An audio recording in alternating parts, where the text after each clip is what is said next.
Météo France. Vous écoutez Céline Giraud sur Europe 1 de 13h à 14h. Et aujourd'hui, vous êtes accompagnée de vos deux chroniqueurs du jour, Céline, pour décrypter l'actualité. Charlotte Dornelas, journaliste au Journal du Dimanche, et Alexandre Malafaille, président fondateur du think tank Sinopia. Et vous, chers auditeurs d'Europe 1, si vous nous rejoignez, 01 80 20 39 21, si vous souhaitez réagir, bien sûr, on va continuer à décrypter les enjeux de cette campagne pour les législatives anticipées. Alors, 10 jours après sa décision de dissoudre l'Assemblée nationale, Emmanuel Macron assume et y croit encore. Hier, il était sur l'île de Sein pour une commémoration à l'appel du 18 juin et face à une habitante de l'île désemparée après cette dissolution, il ne s'est pas échappé. Sans dissolution, dit-il, cela aurait été la chienlit. La solution que j'ai prise, c'est la plus lourde, la plus grave, mais la plus responsable. Il y a une majorité silencieuse qui, comme vous, ne veut pas que cela soit le désordre des extrêmes, a-t-il rassuré. N'ayez pas peur. En attendant, Gérald Darmanin, en Premier ministre, le ministre de l'Intérieur, en bon soldat, reconnaît ses erreurs. Écoutez. On s'est remis en cause. Tout n'est pas parfait. On doit beaucoup changer de choses. Peut-être d'ailleurs être beaucoup plus proche des gens. C'est un mea culpa que vous faites ce matin là-dessus ? Mais quand le peuple a parlé et qu'il nous a désavoué, comme c'était le cas aux élections européennes, bien sûr qu'il faut faire des mea culpa. Le président de la République et la majorité aujourd'hui est dans une période d'écoute et d'essayer de convaincre qu'il ne faut pas aller vers l'aventure. Essayer quelque chose qui peut apparaître intéressant, apparaître rêveur, si j'ose dire, apparaître sexy, pour casser finalement ce que nous avons construit ensemble, pour aller vers l'aventure. La France insoumise, ce sera l'aventure et la ruine. Le Rassemblement national, ce sera l'aventure et la ruine.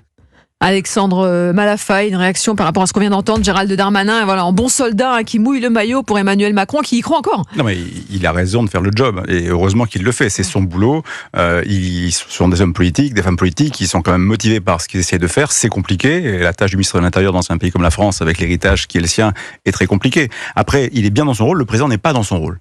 Le président de la République, lui, il a pris ses responsabilités, il les assume. Là encore, constitutionnellement parlant, on peut lui donner raison. Après, on peut commenter la dissolution, mais ça a été largement fait. Oui. Je pense en revanche que voilà, sa position dans la campagne aujourd'hui, elle n'est pas crédible pour beaucoup de Français, parce que quand vous êtes le président qui finalement a un bilan de plus de 1000 milliards, le président, vous le mentionniez dans votre journal rapide, qui effectivement se voit épinglé par Bruxelles pour procédure de déficit excessif. Merci Bruxelles au passage, le timing est peut-être pas le meilleur. Président qui se rend compte peut-être un peu tard, comme l'a dit son ministre de l'Intérieur, que sur le régalien, tout n'a pas été parfait. Sur la laïcité, il y a pas mal de choses qui devaient être faites. Il y avait cette grande conférence, tout ça a été un peu repoussé à chaque fois, et on voit bien que tout ça, ce sont des sujets qui étaient essentiels, qu'il aurait fallu traiter. Et en plus de ça, le président de la République, il a beaucoup de qualités, mais il a réussi sur sa personne à cristalliser un niveau de haine, de rejet, de repoussoir. Oui, mais voilà, c'est-à-dire que tous les présidents sont rejetés régulièrement, on le voit bien. Mais les mots sont pas les mêmes. Là, pour le coup, on a quelqu'un qui a franchi des lignes, peut-être par sa posture, son attitude. C'est dommage, c'est regrettable, mais c'est la réalité. Et donc, il devrait être en retrait, parce qu'il est le président de la République, il est le président de tous les Français, et qu'il faudra qu'il gère la France, en tout cas qu'il assume ce qui va se passer après le 7 juillet. Et donc, voilà, les Français sont les électeurs, il faut les respecter. Alors, il avait promis de ne pas rentrer en campagne. Il n'a pas pu s'empêcher, finalement, sur l'île de Sein, interpellé par cette promeneuse, de répondre et de dire, voilà, il y a une majorité silencieuse qui ne veut pas le chaos, le désordre. Il y croit, en fait, encore. Oui, c'est-à-dire que si nous avait dit de toute façon je n'y crois plus et je pense que vous allez choisir autre chose, ça aurait été assez étonnant, voire inquiétant pour les semaines à venir. Mais moi, ce qui me frappe, et d'ailleurs dans les deux déclarations, on voit Gérald Darmanin, développe, on va dire le mea culpa, on peut l'appeler comme ça, c'est-à-dire il explique que évidemment, quand vous êtes désavoué comme ça dans les urnes, vous êtes obligé de vous remettre en cause.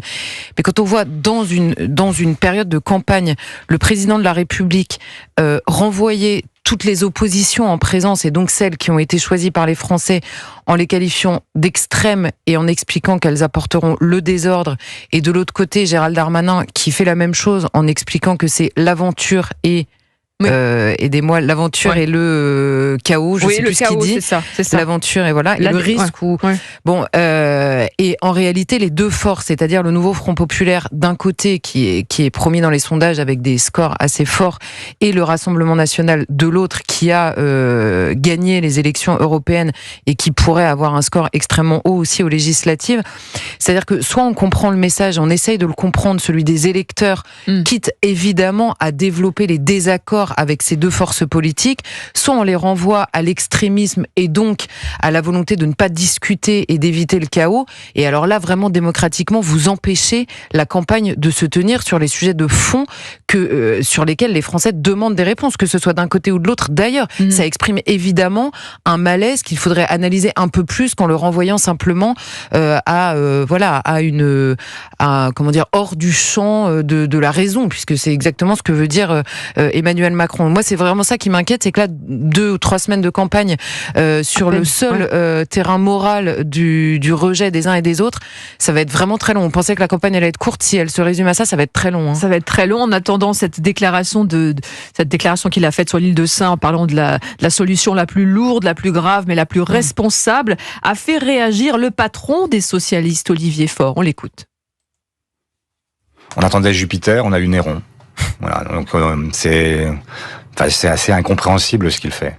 Et quand je le vois hier, y compris accumuler les fake news, être dans la transphobie, je me dis que ce président est en train d'épouser, en fait, y compris tous les propos les plus populistes qu'il a dénoncés pendant si longtemps. Comment est-il possible que cet homme qui a été élu et réélu pour faire face à l'extrême droite enchaîne en réalité les reprises du discours de l'extrême droite. Je me dis que décidément cet homme-là n'a aucune colonne vertébrale, qu'il n'a rien ne le guide sinon ses intérêts propres, et c'est ce qui est dramatique et c'est ce que ce pays lui reproche aujourd'hui. Voilà, Olivier Faure, on attendait Jupiter, on a eu Néron, Alexandre Malafaille. Je pense que si Olivier Faure avait une colonne vertébrale, il n'aurait sans doute pas signé le pacte politique du nouveau Front populaire, parce que très sincèrement, il y a quand même un certain nombre de reniements du fond, des valeurs de la gauche traditionnelle qui est assez choquant.